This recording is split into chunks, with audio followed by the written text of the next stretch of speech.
Hello everyone. మనకి తెలిసిందే కొత్తగా రెంటల్ రూల్స్ వచ్చాయి. అంటే ఈ రెంటల్ లాకి సంబంధించింది కొత్తగా ఈ 2025లో ఇంట్రొడ్యూస్ చేశారు. దీని కీ ఫ్యూచర్స్ ఏంటి అంటే, ఇప్పుడు రిజిస్ట్రేషన్ అనేది ఏ అగ్రీమెంట్‌కైనా మ్యాండేటరీ.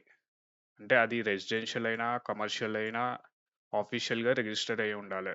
సో, రిజిస్ట్రేషన్ ఎక్కడ చేసుకోవచ్చు అనంటే ఆన్‌లైన్ గవర్నమెంట్ పోర్టల్‌లో చేసుకోవచ్చు. లేదా offline at sub register office. So, ఈ రెంటల్ అగ్రీమెంట్స్ ఏదైనా 60 డేస్ లోపు రిజిస్టర్ అయ్యి ఉండాలి. ఒకవేళ రిజిస్టర్ చేయలేకపోతే అది పెనాల్టీస్, లేకపోతే అగ్రీమెంటే ఇన్‌వాలిడ్ అయిపోతది. సో, దీనికి డిజిటల్ స్టాంపింగ్ గూడా కంపల్సరీ ఇంపార్టెంట్. ఈ డిజిటల్ స్టాంపింగ్ జేయడం వల్ల ఇది లీగల్ రికార్డ్‌గా ఉండిపోతది. ఫ్రాడ్‌ని ఎలిమినేట్ చేస్తది. అండ్ ఇప్పుడు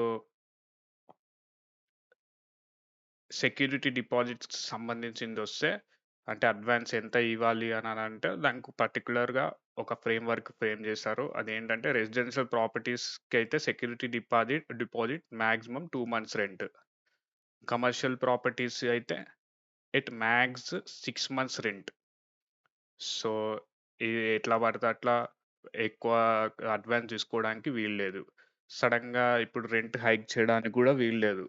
సడెన్‌గా రెంట్ హైక్ చేయడానికి వీల్లేదు. ఒకవేళ రెంట్ హైక్ చేయాలనుకుంటే రిటర్న్ నోటీస్ ఇయ్యాలే. అది 30-90 డేస్ మధ్యలో. ఈ 30 డేస్ నుంచి 90 డేస్ వరకు ఉండాలి ఆ నోటీస్ అనేది. సో, ఈ యాన్యువల్ హైక్ గూడా కావాలి అని అనుకుంటే అగ్రీమెంట్‌లో పెట్టుకోవచ్చు. 5-10%, 5 వరకు 10% యూజువల్లీ ముందే పెట్టుకోవాలి అగ్రీమెంట్‌లో. సో, మధ్యలో రెంట్ హైక్ జేయడానికి వీల్లేదు. సో, ఎప్పుడైనా టెనెంట్‌ని ఎవిక్ట్ చేయాలనుకుంటే, అంటే అగ్రీమెంట్‌ని వయలేట్ జేసినా, వేరే పర్పస్‌కి అగ్రీమెంట్ ఉన్నదాన్ని గాకుండా వేరే పర్పస్‌కి యూజ్ జేసినా, రెంట్ అన్‌పెయిడ్‌గా ఉన్న ఫర్ డెఫినెట్ పీరియడ్ ప్రాపర్‌గా లీగల్ నోటీస్ ఇష్యూ జేయాలి. Eviction requires legal procedure. Mandatory clauses అంటే ఇవే మంత్లీ రెంట్. ఈ అగ్రీమెంట్‌లో ఏమేమి ఉండాలంటే మంత్లీ రెంట్ ఉంటది, సెక్యూరిటీ డిపాజిట్ అమౌంట్ ఉంటది, రెంట్ రివిజన్ రూల్స్ ఉంటాయి, డ్యూరేషన్ ఉంటది, నోటీస్ పీరియడ్ ఉంటది, మెయింటెనెన్స్‌కి సంబంధించి ఉంటది, రిఫండ్ ప్రాసెస్ ఫర్ డిపాజిట్స్ ఉంటది, ఎవిక్షన్ ప్రొసీజర్ ఉంటది, లేట్ పేమెంట్ కండిషన్స్ ఉంటాయి. ఇంకా చాలా ఉంటాయి. సో, జనరల్‌గా రెంటల్ అగ్రీమెంట్ ప్రాసెస్ ఎలా ఉంటదంటే ఫస్ట్ ఒక డ్రాఫ్ట్ చేసుకోవాలి ప్రాపర్‌గా అగ్రీమెంట్. తర్వాత స్ అంటే ఈ అగ్రీమెంట్‌లో మనం ఇందాక జూసినట్టు అన్నీ ఉంటాయి. మెయింటెనెన్స్ రెస్పాన్సిబిలిటీస్ గాని, నోటీస్ పీరియడ్ గాని అన్నీ ఉంటాయి. అగ్రీమెంట్ సైన్ జేసుకోవాలి. ఈ రిజిస్ట్రేషన్ మోడ్ అనేది గవర్నమెంట్ పోర్టల్ గావచ్చు, ఆఫ్‌లైన్ అవ్వచ్చు సబ్ రిజిస్టర్ ఆఫీస్‌లో. డిజిటల్ స్టాంప్ అనేది కంపల్సరీ డిజిటలైజ్ అయిపోయింది. 60 డేస్ లోపు రిజిస్టర్ అవ్వాలి. గవర్నమెంట్ ఫీజ్ పే జేసుకోవాలి. కాపీస్ కి అంటే టెనెంట్‌ను, ఓనర్‌కి ఇద్దరికీ ఫిజికల్ కాపీస్ పెట్టుకోవాలి. అన్ని రూల్స్ పాటించాలి. ఒకవేళ ఏదైనా డిస్ప్యూట్స్